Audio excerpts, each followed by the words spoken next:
Welcome back to the channel, guys. Today I've got a Wild West style shootout for you between two carbon fibre plate running shoes, one from Nike and one from Hoka, because you, the viewers, have asked for it. So these shoes both come in at around about the 140 to 160 pound category, so they're really premium shoes and you don't really want to be wasting your money on the wrong one. So I'm going to aim to try to inform you as to which one you should get. Weighing in 300 grams or 10.6 ounces for a size 11 UK. Third iteration of the Zoomfly series, the Zoomfly 3. The Challenger, weighing in at 206 grams or 9.2 ounces for a size 11 UK. Favourite of Jim Walmsley, the Hoka Only Carbon X. So much has been said about these two shoes individually, but how do they stack up against each other? So firstly, to fit and feel of the shoe. I feel that the Hoka Only Carbon X certainly is the better of the two in terms of fit and feel. There were some initial issues with sizing with the Carbon X. I think that seems to have been sorted out now. It seemed like perhaps a bit of a production problem, an initial kind of issue, but they seem to have gotten around that now. Certainly it put me off a little bit from getting the shoe very early on. I was a little bit worried about getting the wrong size. I really don't like doing that. I really like just getting the right size and being able to use it straight out of the box rather than having to be worrying about sending things back.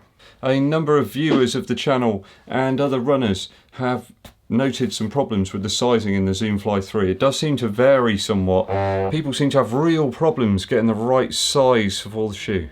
Some people stated that they almost felt like they were kind of swimming around in the forefoot area of the shoe. It was that big, even when they went true to size. Almost like people were getting caught kind of almost between half sizes, like they didn't feel like they wanted to go to, say, an 11.5, because that would be way, way too big. But the 11 was just feeling a little bit too tight. So all sorts of strange problems. I don't know whether that's a production issue. Now, I certainly haven't experienced any of those. I went for the Zoomfly 3 in a size 11, which I normally am. I was a size 11 in the previous iteration, the Flyknit version, and this one fits me perfectly. That aside, I did find I needed to get the right sock combination with the shoe. The stance socks that I typically use felt a little bit too tight. They felt a little bit like they were filling out the inside of the shoe too much. Wearing my much thinner Nike racing socks, they seem to work just fine. I say racing socks, I think they're just Nike dry fit kind of running socks, but they work really well with the Zoomfly 3. Thinking about the upper of the shoes, I do find that the Hoka Only Carbon X does have a better upper feel. It's far more breathable. It's a lot thinner to the touch, and I certainly really enjoyed a couple of runs I had the previous week, around about the 7-mile mark. I just felt like I was flying in these shoes.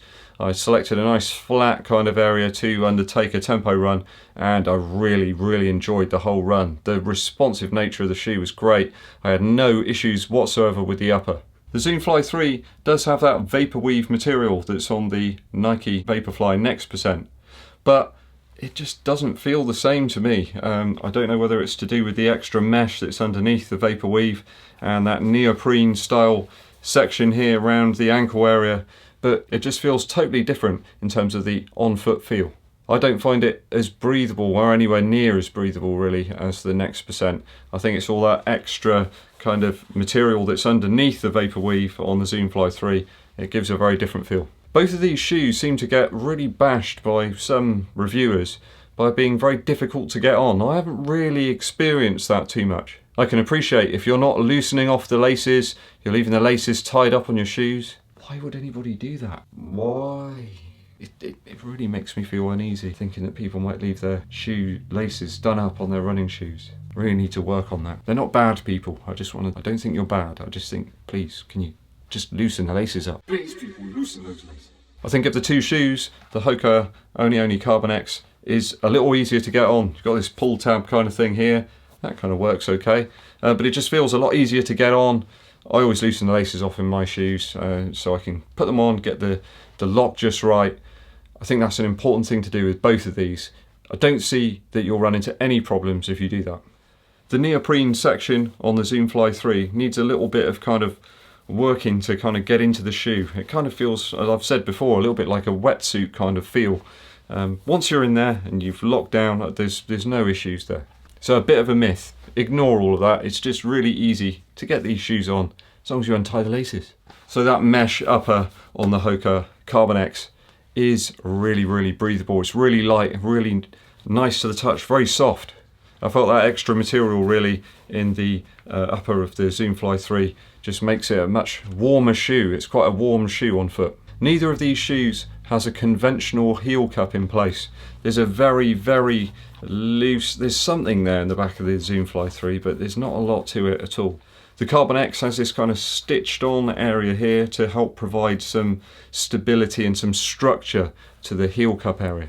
In terms of on-foot feel, really I think the Carbon X is the champion in this category. So moving on to the outsole and the midsole. The Zoomfly 3 has React in the midsole. It's a very dense but very durable material. Sandwiched within that is the full-length carbon fibre plate, the same one that you would get with the Vaporfly 4% or the Next percent. From the previous iteration, the Flyknit version, the drop is considerably different here. This is an 8mm drop. You're up much higher with this shoe. There's a lot more React in the heel area and in the forefoot. So you do definitely feel it when placing your foot into the shoe and when you start running. I feel like I needed to expend more energy to get up to those higher paces that I managed to achieve while using the Flyknit version of the Zoomfly. I don't feel that the pop that you get as you kind of toe off is anywhere near as prominent in this shoe. The Carbon X is a very rigid shoe, though it does appear to have a very differently shaped plate sandwiched in its midsole than the Zoomfly. The Pro Fly foam is very, very responsive. I really enjoy running in this shoe. Certainly there's some real bounce there, even though it's a rigid shoe. But I would suggest that there isn't really that much of a difference between the React in the Zoomfly 3 and the Pro Fly foam in the Hoka Oni Carbon X. They do feel kind of similar on foot. By no means are these shoes incredibly cushioned. They just feel more dense underfoot. That does take away a little bit of the underfoot surface feel that you would get in a much thinner midsoled shoe. So, do I prefer one or the other here in terms of the midsole and outsole combination? Well, to be honest, no, I don't think I have a preference. The Hoka is significantly lighter. There's about a 40-gram difference there for my UK size 11. So I think at present, in terms of the lightness and the fit and feel up to now, I would reach for the Hoka Carbon X over the Zoomfly 3. So the outsoles on these two shoes are very different. There's a much narrower outsole here on the Zoomfly 3, certainly around this arch area. Your foot strike really does need to be sure when landing in the Zoomfly 3. When you start to fatigue, perhaps later on in a run or in a race, that could start to cause you some problems, as it's quite a narrow shoe. I found with the Hoka Oni Carbon X that with that much larger surface area here on the outsole, that you don't really need to think quite so much about your foot strike. I've really been working on that foot strike recently, making sure I'm hitting the midfoot area more often, although a lot of research I've done recently suggests that not everybody that's kind of preaching about forefoot and midfoot striking is doing it. I found that you do get that feeling of propulsion with the Carbon X, but you feel more sure-footed in doing it. So as people start to fatigue, obviously they may fall into a more heel striking or sort of midfoot striking situation. And I think the Hoka Oni Carbon X certainly is more accommodating in terms of that type of strike. The heel area on the Zoomfly 3 is very, very giving. If you were to strike on the heel of this, you just sink straight in. There's really nothing there. There's a lot of talk all the time about midfoot striking, forefoot striking and heel striking. You shouldn't heel strike, lots of people say that.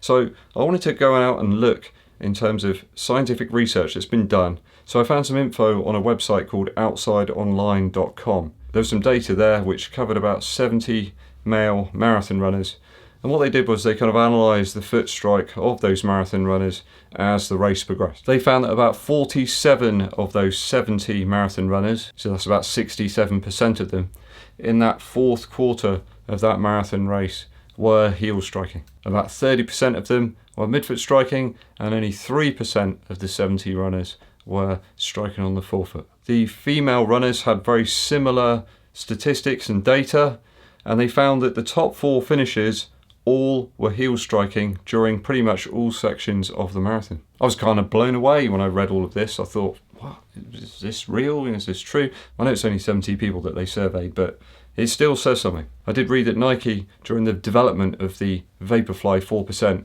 did actually remove the whole kind of back section of the shoe around the heel to try and minimize the weight of the shoe overall. They were looking for any saving that they could possibly get. When they surveyed the athletes and the athletes tested them out, every single one of them disliked that. They wanted the heel back as it was, and thus you've got that big heel stack on the Nike Vaporfly 4% and Next percent.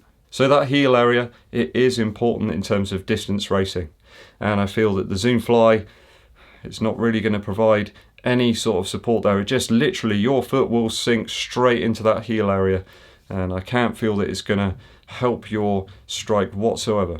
I think the Hoka Only Carbon X is a better shoe in that respect. Back on track with the shootout. In terms of traction, the Zoom Fly 3 held up okay on roads, pavement, as you would expect. It wasn't really that great on grass at all. Why would you race on grass? Well, there's lots of races, certainly in the UK, where there are sections on grass, so that's a consideration. I feel that the Hoka Carbon X handles pretty much all terrains pretty well. It handles them reasonably, so I would suggest, in terms of midsole and outsole, winner of this category gotta be the Carbon X. Bit of a bonus category. Aesthetics, well, the Zoom Fly 3 is certainly a looker. It's a really sweet kind of looking shoe.